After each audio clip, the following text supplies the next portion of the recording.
നബി സല്ലല്ലാഹു അലൈഹി വസല്ലമ തങ്ങളുടെ ഒരു ഹദീസുണ്ട്, നഹ്നു നഹ്കുമു ബിൽ ലവാഹിർ വല്ലാഹു യതവല്ല സറായ. ബാഹ്യ കാരണങ്ങൾ നോക്കിയാണ് നാം വിധിക്കുക, രഹസ്യങ്ങളെ പിന്തുടരുന്നവൻ അല്ലാഹുവാണ്.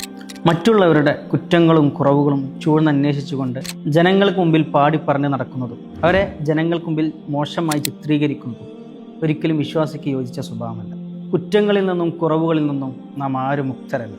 നാം ചെയ്ത തിന്മകളുടെയും ജനങ്ങളുടെയും ഇടയിൽ അള്ളാഹു മറയിട്ടത് കൊണ്ട് മാത്രമാണ് നാം ഇന്ന് അഭിമാനത്തോടെ ജീവിക്കുന്നത്. അങ്ങനെയല്ലായിരുന്നുവെങ്കിൽ, നാം ചെയ്യുന്നതെല്ലാം ജനങ്ങൾ അറിയുമായിരുന്നുവെങ്കിൽ, അഭിമാനത്തോടെ ആർക്കാണ് തല ഉയർത്തി നടക്കാൻ സാധിക്കുക? ഒരാൾ യഥാർത്ഥ വിശ്വാസിയാകുന്നത് തൻ്റെ കരങ്ങളിൽ നിന്നും നാക്കിൽ നിന്നും മറ്റുള്ള വിശ്വാസികൾ രക്ഷപ്പെടുമ്പോൾ മാത്രമാണ്.